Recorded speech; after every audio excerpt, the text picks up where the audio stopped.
Chers amis, c'est avec grande joie que nous vous retrouvons à notre émission. Le livre de Daniel que nous aurons à étudier ensemble est un manuel pour l'activité missionnaire. À travers ce livre, nous pouvons tirer des leçons sur la façon dont Dieu utilise certaines personnes pour témoigner de sa part. Daniel et ses compagnons, par leur foi, leur diligence, ont révélé la réalité du Dieu vivant à ceux qui ne connaissaient que les faux dieux. C'est cette même invitation qui nous sera lancée au cours de notre étude. Pour notre entretien, nous avons des amis spéciaux avec nous. Nous avons notre ami Kamono René, Éléonore, Éloge, Ibrahim Abba et Fréjus. Merci d'avoir répondu encore à notre invitation. Nous allons demander aujourd'hui à notre ami Éloge d'invoquer la présence du Seigneur. Prions ensemble. Seigneur, nous bénissons ton nom pour ce moment précieux que tu nous donnes à partager ta parole. Que ton Esprit cesse au milieu de nous et conduise cette étude au nom de Jésus. Amen. Amen. Merci. C'est toujours dans le même tempo de notre thème du trimestre, les missionnaires bibliques. Nous avons déjà partagé certains exemples. Aujourd'hui, nous verrons des missionnaires, mais qui sont en exil. Donc, exilés comme missionnaires. Est-ce que c'est de leur propre chef que Daniel et les autres se sont retrouvés en exil? J'ai fait un pléonasme parce que déjà l'exil, c'est involontaire. Oui. Mais c'est pour que nous puissions échanger. Oui. Ce n'est pas de leur propre gré. Ils ont été assiégés à la 3e année du règne de Joachim, roi de Juda, par le roi Nebuchadnezzar, roi de Babylone, qui a marché contre Israël et qui a assiégé Israël. Alors ce n'est pas de leur propre chef qu'ils ont atterri à Babylone. Effectivement. Donc c'est malgré eux-mêmes qu'ils se sont retrouvés à Babylone. Mais étant à Babylone, quelle sera l'attitude de Daniel et les autres? Pour qu'on puisse dire exilés comme missionnaires. Oui, Ibrahim. D'abord, l'exil, ce n'est pas quelque chose d'intéressant pour l'exilé, parce qu'il veut rester chez lui, grandir chez lui, et même mourir même et être enterré chez lui. Mais quand on se retrouve en exil, c'est une situation contraignante. Justement, qui nous y a amenés. Alors, voilà un peuple qui a été déporté du fait de la guerre dans un autre royaume. Et nous voyons des jeunes gens, des jeunes garçons qui ont décidé, parce que voulant obéir à Dieu, qui ont décidé de garder tout ce qu'ils ont appris chez eux, tout ce qu'ils ont appris avec leurs parents, tout ce qu'ils ont appris de Dieu chez eux. Ils ont voulu garder cela et pourquoi pas communiquer cela avec ce nouveau peuple qu'ils venaient de rencontrer. Et nous voyons aussi leur attitude, leur manière de se comporter a fait école. Et je pense que tout à l'heure, nous allons en revenir. Comment pouvons-nous décrire cela à travers la Bible, leur attitude en exil? Oui, Éloge. On peut le décrire à travers le verset 8 qui dit Daniel verset résolut... 8 de quel chapitre? Du chapitre 1 de Daniel. Daniel résolut de ne pas se souiller par les mets du roi et par le vin dont le roi buvait. Et il pria le chef des eunuques de ne pas l'obliger à se souiller. Et qu'est-ce qui a mené Daniel à donner une telle réponse? Qu'est-ce qui s'est passé? Oui, Ibrahim. Je vois que là, c'est fait preuve de courage. Parce que le roi invite Daniel à sa table. Une table royale où il y a tout. Il y a la viande, poisson, en tout cas, très enrichissante. Mais voilà Daniel qui dit au serviteur du roi, je t'en prie, tout ce que vous avez sur cette table-là, moi je refuse de manger cela. Ne m'oblige pas, donne-moi seulement que des fruits. Certainement, c'est ce qu'il avait l'habitude de manger chez lui. C'est ce qu'il trouvait de mieux chez lui, qu'il a voulu communiquer en exil à ceux qui venaient de... Ou bien la nourriture qu'on proposait était aussi une nourriture compromettante aussi. Compromettante, parce que le poisson en lui-même n'est pas aussi mauvais. Mais ça dépendait de ce qui était peut-être devant. Oui, René. Oui, comme on l'a dit tantôt, ce n'était pas réellement leur gré d'être À Babylone. à Babylone. C'était du fait de la guerre. Du fait de la guerre. C'était aussi une grâce pour eux d'être en vie, parce qu'en réalité, quand un empire puissant vient assiéger un autre empire, il faut dire que c'est pas évident d'être en vie. Et Daniel faisait partie d'une sélection de personnes, de jeunes, on dit de la classe royale. Je crois bien que le verset 3 du chapitre 1 dit que le roi donna l'ordre au chef des eunuques d'amener quelques-uns des enfants d'Israël de race royale ou de famille noble. Donc, Daniel et ses compagnons faisaient partie d'une classe de jeunes bien éduqués, je peux dire, et que le roi voulait prendre pour servir le royaume. Donc, c'est pourquoi le roi a créé des conditions, 3 années pour les éduquer, pour leur inculquer un peu certaines connaissances et tout ce qui est, je peux dire, la culture même babylonienne. Voilà. Voilà. René, tu as fait sortir un mot, la culture babylonienne sans exception pour pouvoir mieux servir le royaume. C'est-à-dire les dieux, etc., etc. Parce qu'il faut bien comprendre pour qu'on puisse expliquer exilés comme missionnaires. Exilés, c'est-à-dire ils sont dans une situation contraignante. Ils ne sont pas maîtres d'eux-mêmes, libres de toute action. Mais malgré ça, certains passages bibliques vont nous donner quelle était l'attitude de ces jeunes-là. Si on peut vraiment les parcourir, ça aiderait nos téléspectateurs et nous-mêmes. Nous allons lire dans Daniel le chapitre 1, verset 8. Bon, on a partagé ça. Si on peut lire le chapitre 5, parce que Éloge tout à l'heure dans sa réponse avait donné ça un peu. Le chapitre 5 de Daniel nous dit, C'est 12.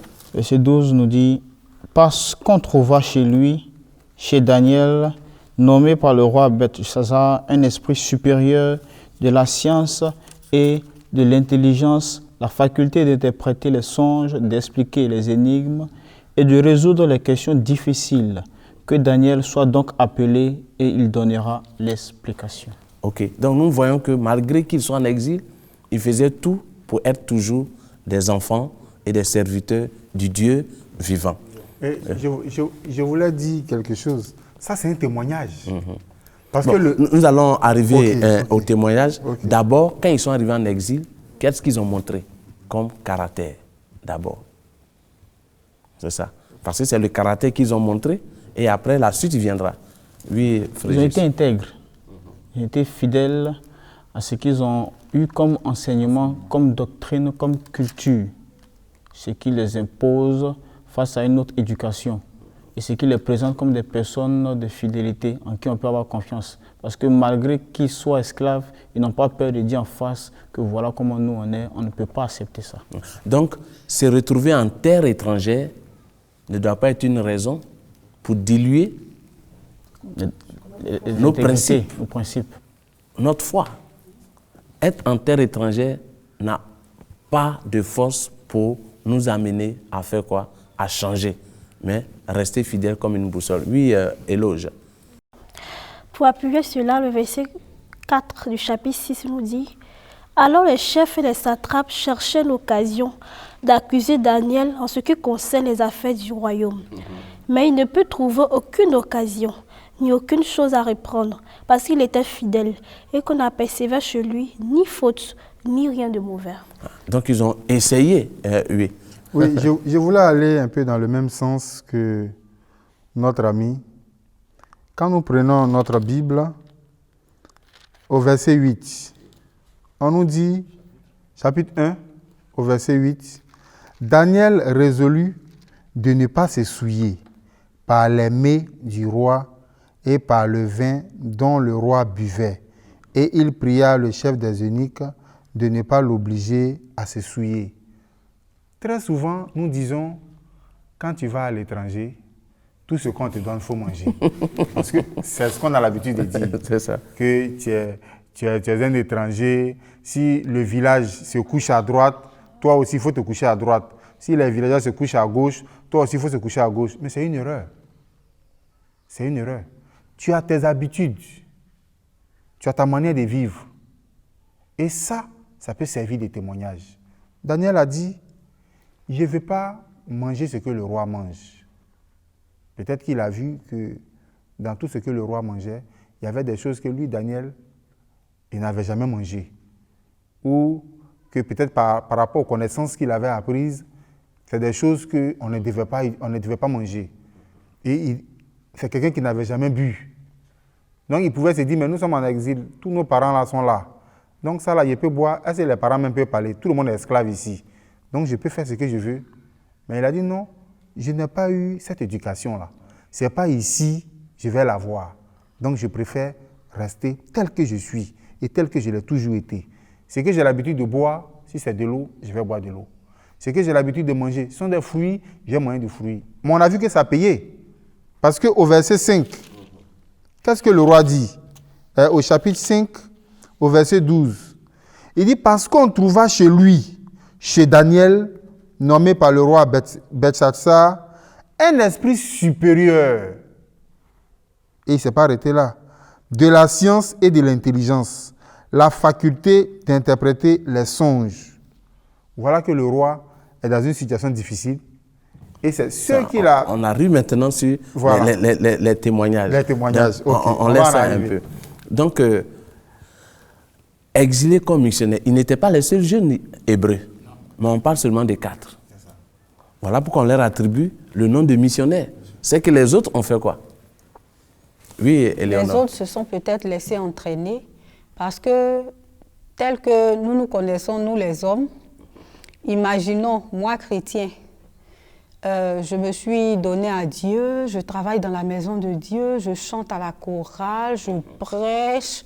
En tout cas, je suis toujours avec Dieu et j'essaie par tous les moyens d'observer la loi de Dieu. Et il y a un malheur qui se passe dans le pays et c'est moi que le malheur atteint. Et point oui ou point non, quelque chose même que je n'ai pas fait, je me retrouve en prison. En général, qu'est-ce qu'on fait? Dieu même, il était où? Et puis les gens étaient en train de mentir sur moi. Il n'a rien dit, on m'a mis en prison ici. Et tu es en prison, on t'apporte la nourriture. Tu regardes la nourriture, tu dis, ça là, ça ne va pas avec moi, je ne peux pas manger. Qu'est-ce qu'on va dire? Moi, je suis en prison ici, j'ai faim. Ce qui est là, je mange. Ce qui est sûr, je prie dessus. Dieu va sanctifier, je vais manger.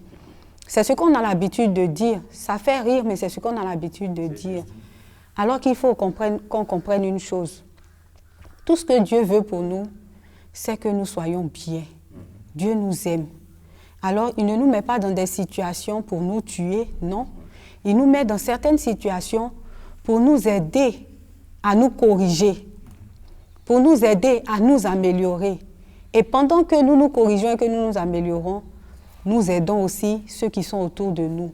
Parce que si vous étiez quelqu'un qui aimait se mettre en colère facilement et qu'avec cette expérience ou telle autre expérience, on voit que ici, là, tout le monde s'assoit et puis il dit devant cette situation-là, celui-là, en tout cas, il va mélanger tout le monde. Et on vous voit tout calme, en train de parler doucement parce que vous avez appris ça dans des situations difficiles. Qu'est-ce que ça va faire aux autres?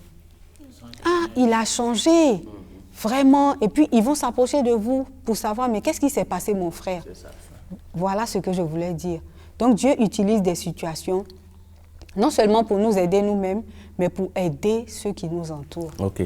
Donc, comme cette jeune esclave de la Bible qui était au service de Naaman, s'il n'y avait pas eu d'invasion et qu'elle ne s'était pas retrouvée chez Naaman, il n'allait jamais être guéri et il n'allait jamais aussi connaître le vrai Dieu.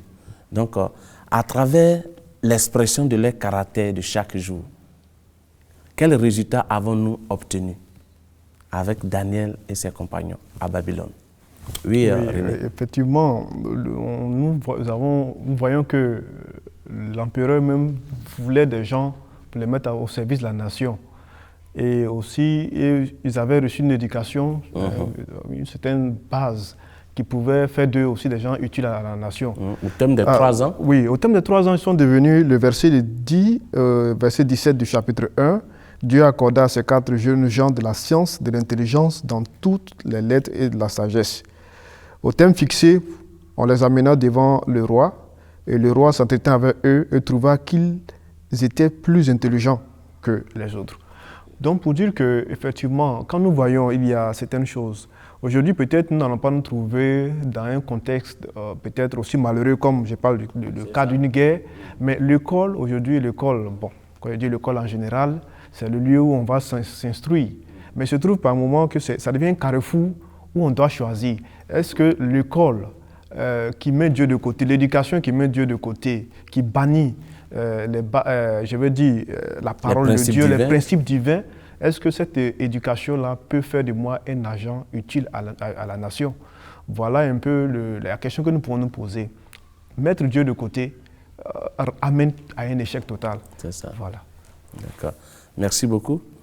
Oui, Ibrahima? Oui, je veux dire, il ne faudrait pas perdre de vue notre identité. Quel que soit ce qui va advenir, nous devons toujours rester nous-mêmes. Qu'est-ce qu'on m'a appris? Qu'est-ce que je sais? Je pense que c'est sur ça que nous devons nous baser pour pouvoir vivre. Mais pas prendre de nouvelles choses qui arrivent.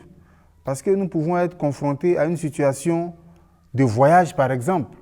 Et je me retrouve dans un pays où je suis seul.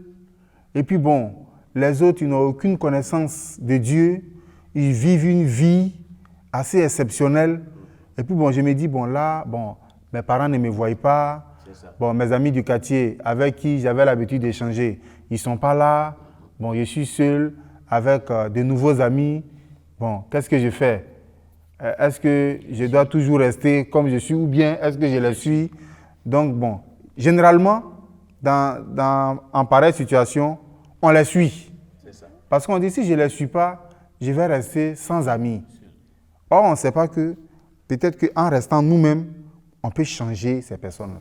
Ok, merci. Daniel et ses 3 compagnons sont restés fidèles et ça a donné des résultats.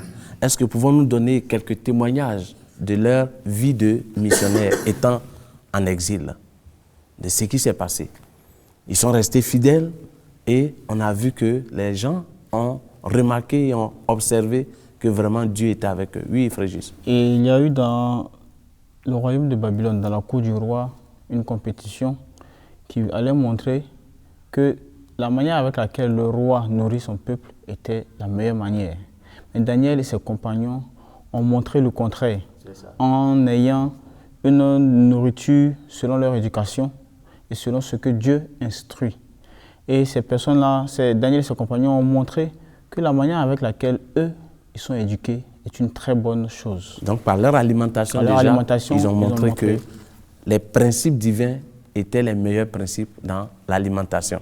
Et aussi, c'est Dieu aussi qui donne l'intelligence, parce qu'on a vu qu'ils ont surpassé tout le monde.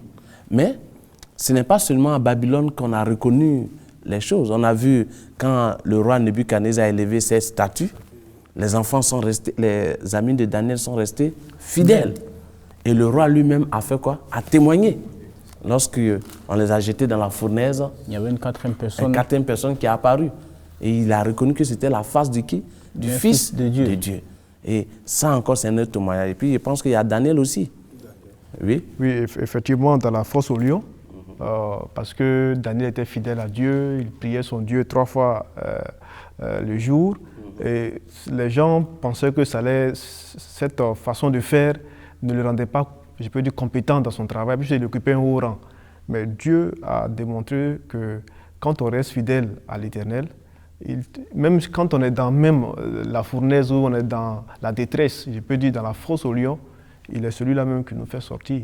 Voilà. Et on voit que même quand on est fidèle et que les gens complotent contre nous, c'est eux-mêmes qui subissent la pénalité. Oui, Ibrahima. On dit souvent qu'un roi, quand il dit quelque chose, il ne peut pas se dédire. Voilà que le roi constate que Daniel et ses amis sont en train de bafouer son autorité. C'est la mort dans l'âme qu'il a décidé que Daniel et ses amis partent dans la fosse au lion. Daniel seul. Voilà, dans la fosse au lion. Ce n'était pas de gaieté de cœur. Ça lui a fait mal. Mais Dieu voulait montrer quelque chose. On nous dit ici, au verset 20 du chapitre 6, on va aller d'abord au verset 18. Le roi s'est rendu ensuite dans son palais. Il passa la nuit à jeûne. Il ne fit point venir de concubine auprès de lui, et il ne put se livrer au sommeil. Le roi se leva au point du jour avec l'aurore, et il alla précipitamment à la fosse aux lions. En s'approchant de la fosse, il appela Daniel d'une voix triste. Le roi prit la parole et dit à Daniel, « Daniel, serviteur du Dieu vivant. » Le roi reconnaît que son Dieu est vivant. Ouais, parce qu'il a vu dans la vie de Daniel. Excusez-moi. Ton Dieu que tu sers avec persévérance. Je voudrais qu'on essaie d'analyser un peu le mot. Ça, c'est quelqu'un qui ne connaît pas Dieu qui le dit. Ton Dieu que tu sers avec persévérance. A-t-il pu te délivrer des lions? Et Daniel dit au roi, vis éternellement. Mon Dieu a envoyé son ange et fermé la gueule des lions qui ne m'ont fait aucun mal. Voilà un témoignage. C'est-à-dire, malgré que les gens complotaient contre Daniel, dans le but de le nuire, le roi ne pouvait pas faire autrement que de respecter ce que lui-même il avait ordonné. Et la mort dans l'âme, il décide à ce qu'on conduise Daniel dans la fosse aux lions. Mais en même temps, quand je lis le passage, je vois que peut-être que le roi aussi s'est mis à prier pour Daniel. Parce qu'il a vu qu'il était innocent. Il a vu, non seulement il était innocent, mais il était aussi le plus brillant de son royaume. C'est ça. Donc, l'éliminer comme ça faisait quand même mal au roi. On dit cette nuit-là, lui-même, il a commencé à gêner. Ça veut dire que pour quelqu'un qui n'était pas de son royaume, mais vu ses qualités, vu les bonnes actions, sa fidélité à son Dieu, il savait que son Dieu allait le délivrer. Et je vais plus loin. On dit, le roi, ayant constaté que Daniel a été sauvé, a donné l'ordre que tous les comploteurs soient détruits. Mais cette fois-ci, pas eux seulement, leurs femmes et leurs enfants. Mais ce qui m'a réjoui le plus, au verset 26, le roi dit, « J'ordonne que, dans toute l'étendue de mon royaume, on ait de la crainte et de la frayeur pour le Dieu de Daniel, car il est le Dieu vivant et il subsiste éternellement. Son royaume ne sera jamais détruit et sa domination durera jusqu'à la fin. » Un roi qui rend témoignage. Et c'est ça. Et nous voyons que leur fidélité n'est pas restée seulement à Babylone. Après Babylone, il y a eu un autre royaume. Mais ça a continué parce que ce roi qui rend ce témoignage-là est un roi perse, le roi Darius. Donc ce n'est plus Nebuchadnezzar. Donc c'est pour dire que quand on intègre à Dieu, notre témoignage perdure. Et on se pose la question, nous, quel exemple notre vie laisse entrevoir autour de nous?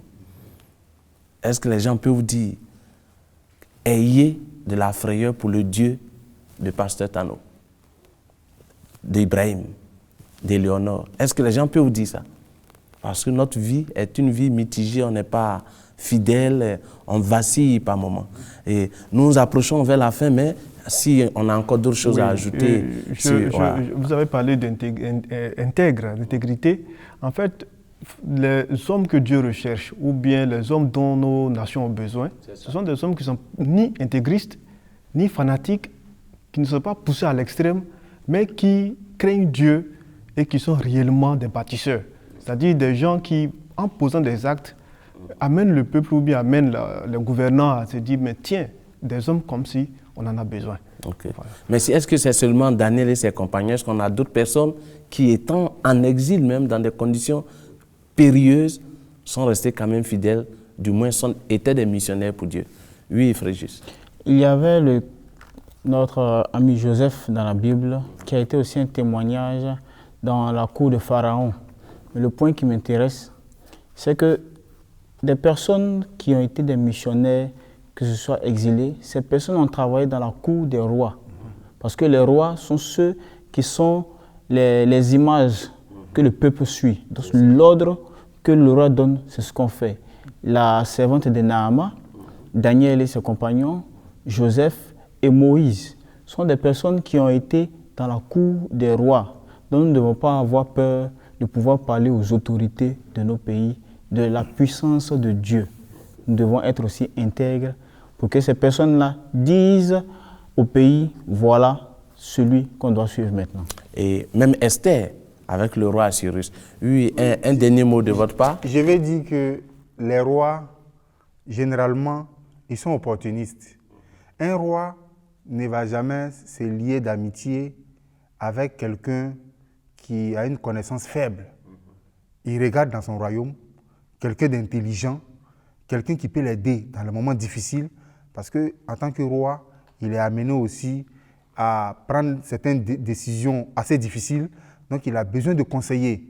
Donc il regarde et il voit quelqu'un de très érudit, très avancé spirituellement, qui peut l'aider. Ça a été le cas de Joseph. Il a vu que Joseph également était quelqu'un de très intelligent. Et généralement, ils aiment beaucoup ceux qui savent interpréter les rêves, parce qu'ils en font beaucoup, et généralement, ce n'est pas de bons rêves. Donc, ils cherchent toujours des personnes pour mieux expliquer. Et Dieu utilise aussi ce moyen-là pour pouvoir véhiculer son message. Vraiment, merci beaucoup.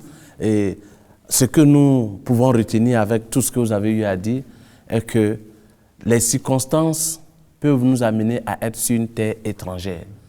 Mais ça ne doit pas nous empêcher d'être des missionnaires pour le Seigneur.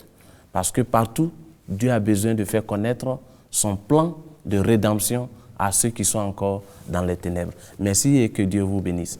Chers amis, nous vous remercions pour votre aimable attention. Nous voici à la fin de notre échange. Retenons que plusieurs seront appelés à un ministère plus grand, comme les Daniel, Joseph. Le monde entier est ouvert pour l'Évangile. Mais pour réussir dans notre tâche, nous avons besoin d'être des témoins fidèles de notre foi à travers notre vie de chaque jour. Que Dieu vous bénisse et vous garde dans le creux de sa main et nous vous donnons rendez-vous pour une autre rencontre. Remercions le Seigneur. Éternel, nous voulons te dire merci pour ce moment passé à tes pieds. Merci pour cette grâce. Au nom de notre Seigneur Jésus-Christ. Amen. Amen.